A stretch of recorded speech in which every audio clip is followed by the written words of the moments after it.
Hi, I'm Chantal. I'm a CVT, CVPP, Certified Veterinary Pain Practitioner, and I am here today to talk to you about giving CPR to a dog who has no heartbeat. So if you come upon a scene with a dog who is looks like he is injured or not moving and doesn't look like he's conscious, the first thing that you would want to do is rapidly assess whether this animal has a heartbeat or not. And the quickest, fastest way to do that would be to lay your hand on the dog's chest, right in the center of the chest, and quietly wait to see if you can feel for a heartbeat. If you cannot feel for a heartbeat, then you're going to want to start compressions immediately.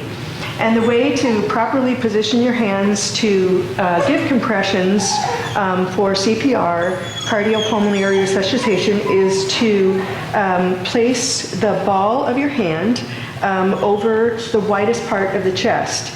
And your other hand comes and cups and pulls back your fingers so that you're not letting these fingers fall over the ribs of the dog.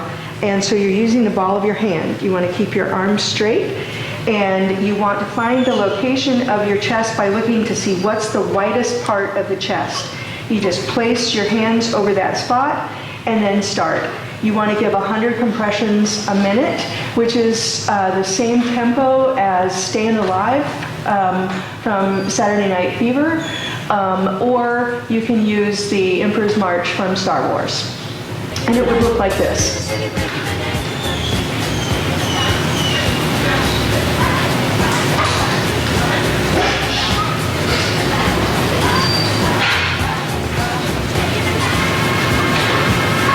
And as you can see, this is fairly strenuous, and you would continue to do compressions if you were alone until you were no longer able to and became exhausted. Or if you had another passerby come along and that could help you, you could switch out every 2 minutes. And that way your compressions will remain effective because of the fatigue factor that can play into that.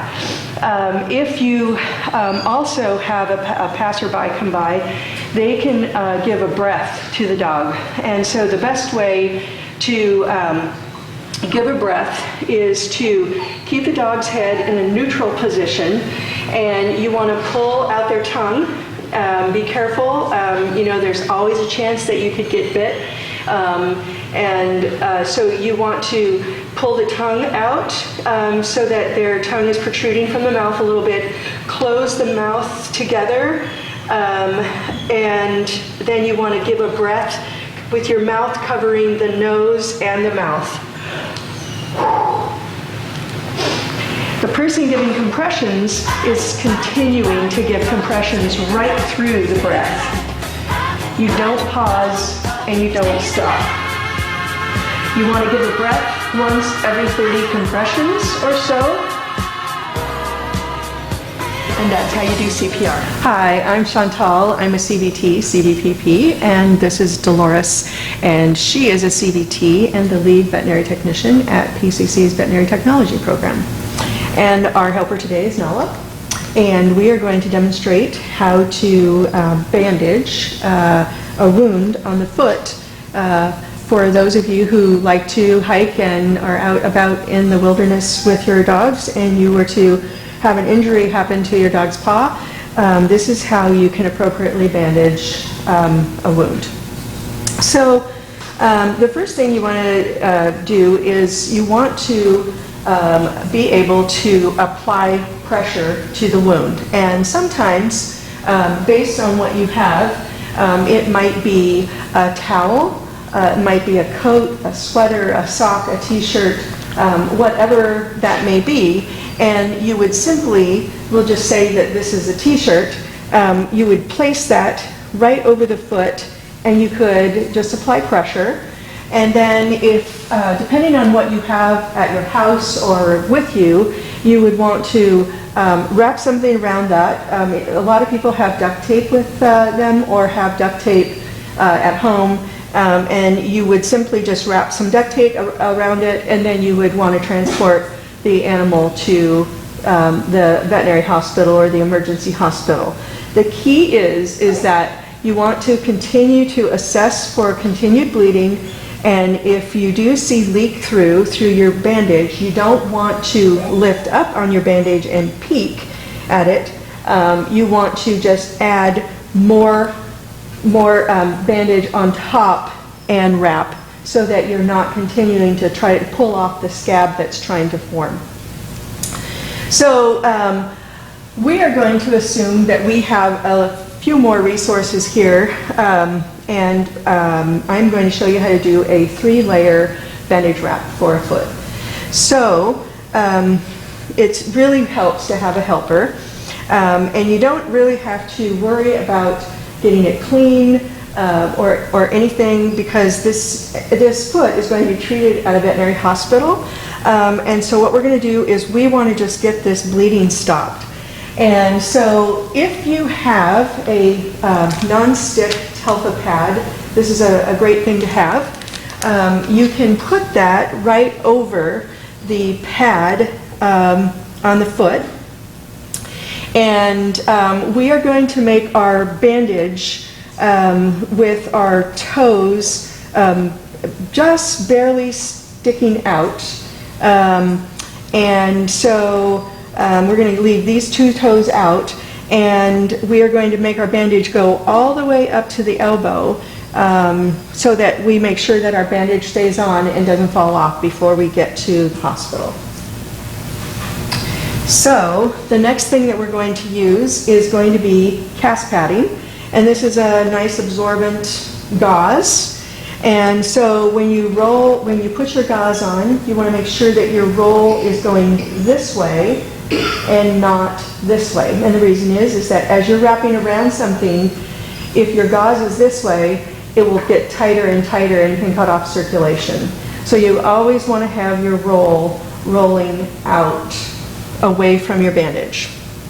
So I'm going to place my bandage low down on the foot, and then I'm just going to start to wrap, and I'm going to go around, and I'm going to try to let my bandage crisscross about 50% up, 50% of the width of the next layer.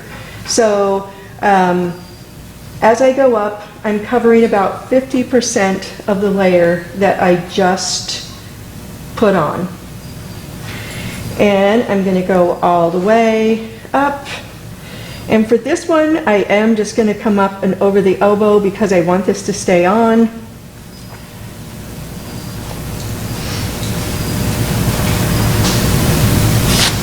And I tear this off. And then and this was not put on very tight. This is, it's not super loose, but I can stick my finger under it very comfortably. The next layer I'm going to use is brown gauze, and this is my compression layer.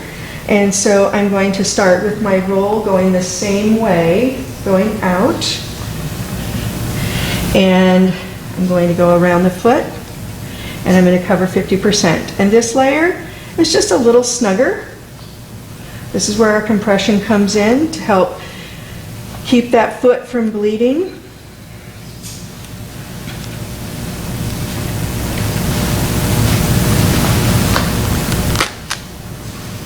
And then, if you are so lucky to happen to have some vet wrap or Cobain, Ace wrap, something like that, that's a stretchy wrap, you can put this on as your last layer. Again, it's very important that this not go on too tight. So sometimes the recommendation is to pull your wrap out and re-roll it so you don't have the tendency to tighten it as you go. You want to place that over the foot, and 50% of the layer that you put on before. 50% all the way up.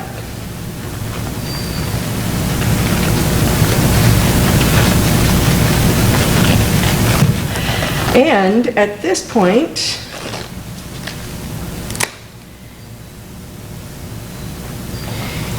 you have a bandage that will get you from where you are to an emergency clinic or to your veterinary hospital for further care.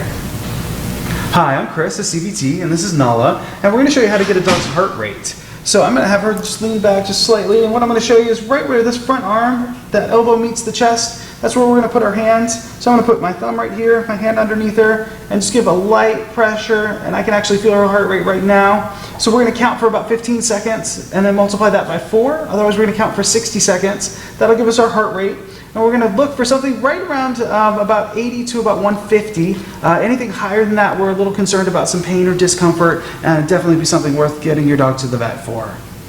Hi, I'm Chris, a CVT, and this is Nala, and we're going to show you how to get a femoral pulse on a dog. So I'm going to go ahead and just lift this back leg, and I'm going to use my 3 fingers, and we're just going to put it right there in our inguinal area, just kind of right where the groin is. And just a nice light pressure, and you can actually feel that nice steady beat there. And we're going to count that for about 15 seconds and then multiply by 4. Otherwise we're going to count for 60 seconds. That'll give us our heart rate. And again, we're going to be looking for anything from about 80 to 150. Anything higher than that, we're definitely concerned about pain or discomfort, and we want to get them seen by the vet as soon as possible. Hi, I'm Chris, a CVT, and this is Nala, my helper for today. We're going to go over how to assess your dog's gum color, which helps to let us know how the perfusion of the blood is going. Just a quick way to tell whether they need to be immediately taken to a vet or if it's something that can wait for a little bit. So I'm just going to lift her lip here, and she's going to cooperate, hopefully. And we're just looking for a nice pink color up here. I don't know if you guys can see that.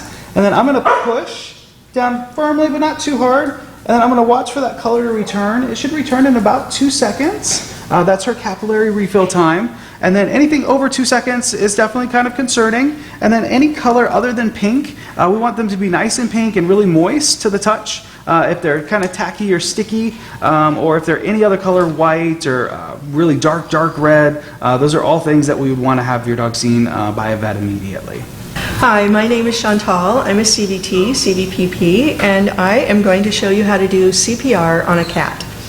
So if you suspect that you have a cat who is unconscious, maybe has no heartbeat, maybe not breathing, the first thing that you want to do is you want to assess this cat for a heartbeat. So if the kitty is laying on its side, the easiest way to do that is to take the fingers in the palm of your hand and just gently lay it over the widest part of the chest. Right about where the elbow hits the ribs is where the heart will be, and see if you can feel a heartbeat. If you cannot feel a heartbeat, then you would want to go ahead and start cardiac compressions. And the way to do cardiac compressions on a cat is a little bit different than a dog.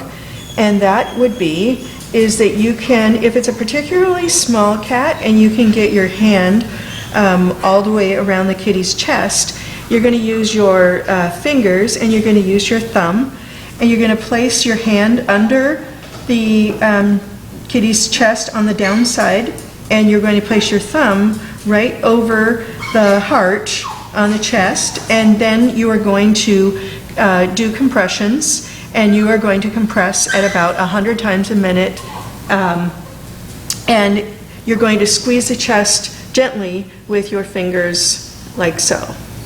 And once you've started compressions, your goal is to try to give compressions at about 100 times a minute, and you want to continue to give compressions until you actually get to an emergency hospital or a veterinarian's hospital where they can take over for you and continue. So the ideal is not to stop. And that is how you would give cardiac compressions to a kitty. Hi, I'm Chris, a CVT, and I'm going to go over how to get a heart rate on a kitty. So one of the things we're going to do is we're going to just kind of look and see exactly where her elbow right here meets her chest, just kind of like we do on dogs as well. I'm going to just put 2 fingers down here, just a nice light pressure, and I can already feel her heart beating.